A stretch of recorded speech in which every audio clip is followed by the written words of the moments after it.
खालिस्तान आंदोलन बहुत लंबे वक्त तक चला। मिसेस गांधी को अपनी जान गंवानी पड़ी उसी वजह से, उसको रोकने की वजह से। उसके बाद चंद्रशेखर की सरकार आई जी, वीपी सिंह की सरकार बनी। राजीव गांधी के बाद में वीपी सिंह और चंद्रशेखर बने। चंद्रशेखर की सरकार के वक्त भी आपकी बड़ी भूमिका रही इस मूवमेंट को न्यूट्रलाइज करने में। साहब, मैं अध्यक्ष जी बोलता था उनको, और अध्यक्ष जी के काफ़ी नज़दीक था। बहुत सारी बातें मैं बता नहीं सकता, लेकिन जो बता सकता हूँ वो मैं ज़रूर बताऊँगा। उस वक्त पंजाब के हालात ठीक नहीं थे, जी, पर अध्यक्ष जी का एक था कि very focused person, he knew what to be done and what needs to be achieved. जी, उनको एक बहुत अच्छी समझ थी कि काम किस तरह से लिया जाता है। आई थिंक वो उन्होंने मिसेस गांधी से ही सीखा था, लेकिन उनको समझ थी। तो इशारे में वो कितना काम करवा लेते थे, वो बहुत लोगों को आज भी नहीं आता। और उस वजह से उन्होंने पंजाब का छोटा मोटा काम मुझे दिया था, और मैं करता रहा, आज भी कर रहा हूँ। और खालिस्तान मूवमेंट पे तो तब से मैं एक्टिव था, और आज भी एक्टिव हूँ उसमें। तो ये कैसे मैनेज कर पाते हैं आप? ब्रिटेन में चैनल चलाते हैं हिंदी के, एक चैनल, 3 चैनल आपके अमेरिका में है, और उसके बीच में ये सारी चीजें मैनेज करना। अगर आपका राष्ट्र के लिए कुछ काम करने का मन है तो करना चाहिए। अगर मनी नहीं है तो आप बिल्कुल खाली बैठे हैं तब भी नहीं करेंगे। और भारत विरोधी गतिविधियां कहीं भी हो रही हो और हमें अच्छा नहीं लगता। वो शायद राजस्थान के लोगों के खून में ही होता है कि राष्ट्र के प्रति समर्पण होता ही है। तो हमें ऐसा लगता है कि पहली चीज, ये जो यूथ है जो भारत के विरोध में है, ये गलत है। दूसरा, ये विरोध में किस वजह से है, उनको किसने भड़काया या किसने गलत सलाह दी। और तीसरा जो बड़ा कारण है, इस मूवमेंट को चलाने के लिए पैसा कहाँ से आता है। कोई भी मूवमेंट ऐसे नहीं चल सकता। आपको एक झंडा भी बनाना तो उसके भी 10-20 पाउंड लगेंगे। तो आप सैकड़ों झंडे लेके कहाँ से आ जाते हो आप?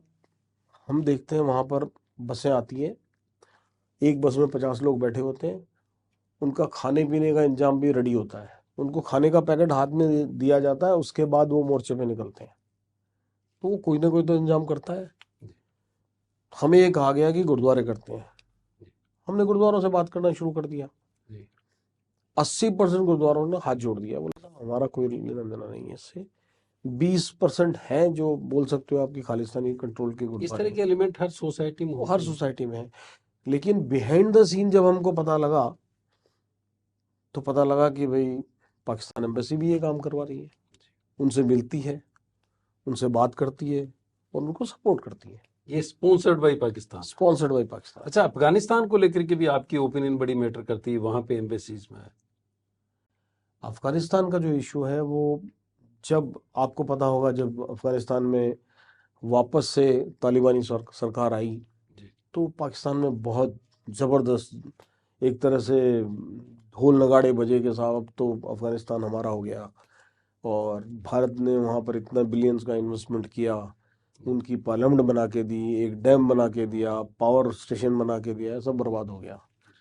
पूरी इनकी डिप्लोमेसी खत्म मतलब हो गई। पाकिस्तान को लग रहा था कि इंडिया का जो इन्वेस्टमेंट है वो खत्म हो गया। नहीं, उसका एक कारण था ना, जी, हिंदुस्तान तजाकिस्तान के आसपास एक एयरबेस चलाता है, जी, हिंदुस्तान का एयरबेस है।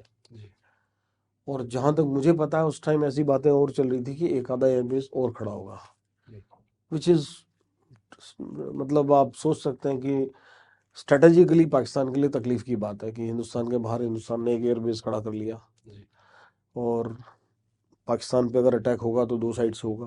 जी, तो पाकिस्तान चाहता था कि वो सारा जो कंट्रोल हटे जी, और हम अफगानिस्तान पे हमारा राज चलाएं। तो हमारे पास दो चीज़ें होंगी, एक तो अफीम और एक फ्री वर्ल्ड, जहाँ पर अमेरिकन आर्मामेंट पड़ा है दुनिया भर का, उसका यूज़ मिसयूज़ कश्मीर के लिए करेंगे। और ये जो बेवकूफ़ लोग हैं अफगानी, इनको हम कश्मीर भेजेंगे। ये उनका खास प्रॉपर मुद्दा था। ये आशंका जताई भी जा रही थी कि तालिबान जो है वो कश्मीर की तरफ कश्मीर आएगा, और एक दो स्टेटमेंट उनके नेताओं के आए भी। सिचुएशन बदल दी गई। आज अफगानिस्तान वापस भारत से ट्रेड भी चाहता है, अभी एयरलाइन वापस शुरू हो रही है। अफगानिस्तान का सबसे क्लोज फ्रेंड अगर आसपास के देशों में है तो भारत ही है। अफगानिस्तान की सरकार को जहां मदद चाहिए, अभी कोविड के टाइम हिंदुस्तान ने टीके भेजे उनको, और कहीं से नहीं आए। अभी उनके लिए वाया पाकिस्तान भी कंसाइनमेंट गया था 5,000 टन गेहूं का, और भी मटेरियल जाता है। अभी उन्होंने उस पोर्ट को यूज करने से, उस रूट को यूज करने से मना कर दिया। पाकिस्तान ने बोला हमारे यहाँ से नहीं जाने देंगे। तो चाबहार पोर्ट यूज हुआ है, जो ईरान का पोर्ट यूज हुआ है, और अगेन उनको मटेरियल, खाना और बहुत सारी दवाइयाँ, बहुत कुछ अफगानिस्तान जा रहा है। डिप्लोमेटिक फ्रंट पे बिल्कुल परफेक्ट रिलेशंस हैं। हम रिकॉग्नाइज नहीं करते तालिबान सरकार को, लेकिन काम करते हैं उनके साथ, क्योंकि वो हमारे हक में है और हमारी इंटरनल सिक्योरिटी के लिए भी अच्छा है। जी, रिलायंस में ये बातचीत थी कुलदीप सिंह शेखावत के साथ, जो टेलीविज़न चैनल चलाते हैं ब्रिटेन में और अमेरिका में, और साथ ही ओवरसीज बीजेपी के लिए वहाँ पर काम करते हैं। देखते रहिए थिंक 360।